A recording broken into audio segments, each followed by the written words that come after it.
પાટડી નગરમાં પ્રધાનમંત્રી આવાસ યોજનાના લાભાર્થીઓને ધારાસભ્યના હસ્તે મંજૂરીપત્રો આપવામાં આવ્યા। પાટડી નગરપાલિકા દ્વારા ધરતીનો છેડો ઘર એ ન્યાયે દરેક વ્યક્તિ પાસે પોતાનું પાકું ઘર હોય એવું સ્વપ્ન સાકાર કરવા માટે સરકાર દ્વારા પ્રધાનમંત્રી આવાસ યોજના શહેરી 2.0 યોજના હેઠળ મંજૂર થયેલ આવાસોના લાભાર્થીઓને ધારાસભ્ય પી.કે. પરમારના હસ્તે મંજૂરીપત્ર આપવાનું આયોજન કરવામાં આવ્યું હતું।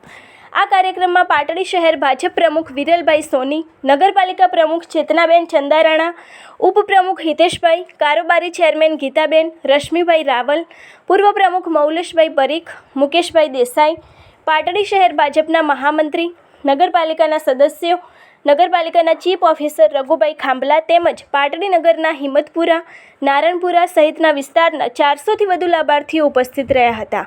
લાભાર્થીઓમાં ખુશી જોવા મળી હતી। આ અંગેની વધુ માહિતી માટે જોતા રહો ભારત ટાઈમ્સ ન્યૂઝ।